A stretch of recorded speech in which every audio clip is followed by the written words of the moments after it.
Hi there, welcome to another episode of Soul Worthy Love, where we explore that love is safe, and if it's not safe, it's not love. And today we have again beautiful Dr. Andrea, and we are still in the mini-series, The Myths That Ruin Real Love. And today we're going to talk about infatuation versus love. Do you have a good story of infatuation? I have so many We stories. all do. I have. You have so many. Why don't you want to tell yours? All right. So many. Because we think it's love. We think it's love, but really it isn't. And that's the one thing that makes us so scared of love, because we have confused infatuation with love. Because usually our first romantic adventure happens when we're teenagers. And we're teenagers, usually we're pretty insecure. So we're not feeling so good about who we are. So someone comes along that looks like this. Shiny. All shiny. Beautiful. Either they're cool, and when you think you're not cool, they're handsome or cute. Well, you don't feel good looking, or like they're rich where you feel poor. Whatever, you put them on a pedestal. And at that moment is so want them. Life doesn't exist. So my biggest infatuation happened to me when I was 20 years old. And I met this man. He was like my charming prince, definitely. He was 8 years older than me, and he was suave. He was worldly. He worked in the film and rock video industry, and he had, he had class, he had all these things. He was like, wow. And I so wanted him. Within 3 months, I wanted to marry him. Like, I knew for sure that I wanted to marry the guy. I come from a small town, I'd never been exposed to all these things. He had the world experience. I was like, ooh la la, it was the poor guy. Like, I put him on such a pedestal, and this is something that we all need to know, is the more you go towards too much and it's not centered, the more they're gonna run away from you. And that's what our relationship was like. It's like I was so too much, then he would push me away. And then I realized after a while, if I want to make him come to me, I just have to run away. So then he would come after me.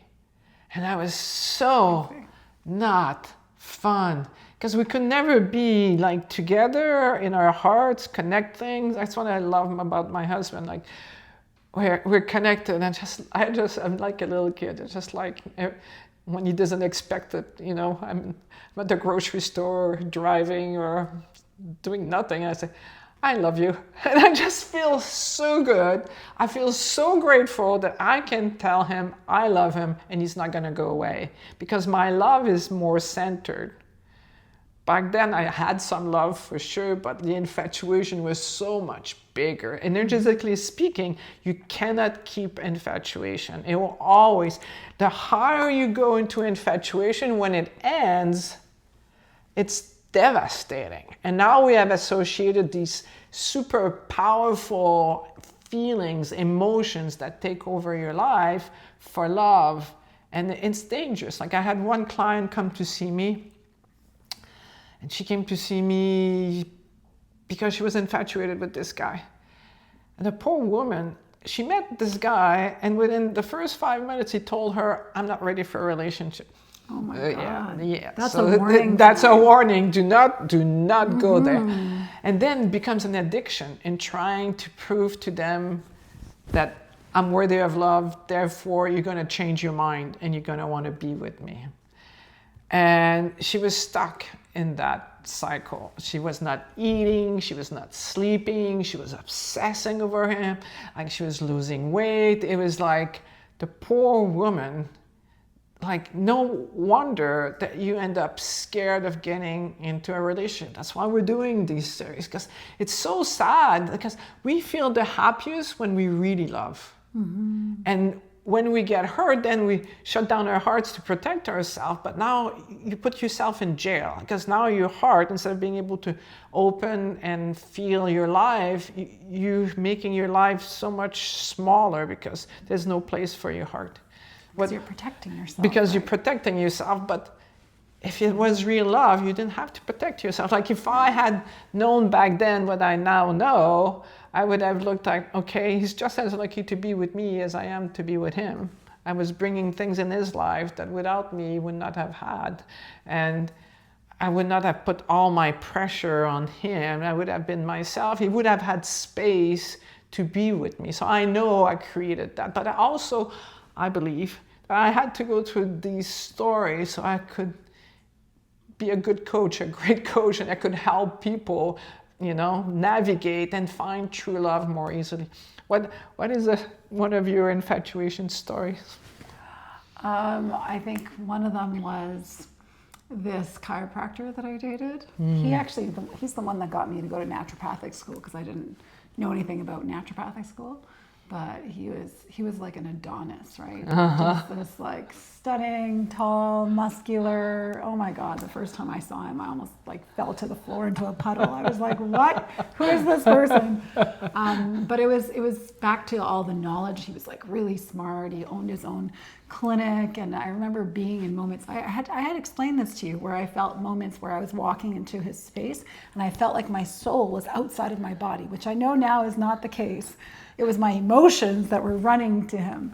But it was this illusion that he was going to be something bigger. But meanwhile, the actions of how he was treating me, it wasn't necessarily aligned. And it's not that there's anything wrong with what he was doing. It wasn't aligned with what I thought. But I had put him on this pedestal, like he was the one for me. But it wasn't aligned. We wanted different things.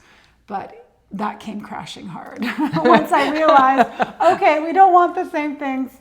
Okay, bless him. Okay, it was so beautiful. I'm so sorry to leave. That's why if you're listening to this and you're single, please download the Happy Relationship Checklist, happyrelationshipchecklist.com. Download it. It's free, and it's the 5 points to go for that will make it like, oh, it makes sense now. What are the things that I need to have a consciously loving relationship? And one of them is share similar core values, which from what you're telling me right now, you didn't have with him. It's like, no matter how good they smell, how good they look, how great the sex is, if you don't share similar core values, after a while, it's not going to be enough. Yeah. It's going to start to go to the wayside, and it's going to feel wrong and off. And that's why it's important to know the difference between. The more it's true love, the more quiet it feels. And you're going to go, oh, that's boring. It's not boring. And like true love is actually, you feel it in your chest, and it's quiet. It has inner peace. And you can feel really open and fulfilled. When you're infatuated, it's like being in a roller coaster, and you're going up and up and up, and it's so intense, but it's gonna go back down. So it's okay. Some people are serial monogamists. I dated a guy like this, and he called himself serial monogamist because he wanted the highs, and as soon as the low was starting to happen, then it would just break up with you because he wanted the highs again. So it would be interesting to hear some of your comments, like maybe you could share little stories, because it helps other people to learn. That's why I love telling stories. Like, we all have had stories of infatuation where we thought it was love. And if you confuse the two, infatuation versus love, it's going to create lots of fear. That's why love is safe. If it's not safe, it's not love. So check yourself in your relationship. Do you feel you're safe? You can be open, you can be yourself, or do you feel you have to protect yourself? So if you want to comment, share with us, that would be great. Anything you would like to add? No, I think that's great. All right. Thank you for being with us here today for another episode of Soul with Love, where we explore that love is safe, and if it's not safe, it's not love.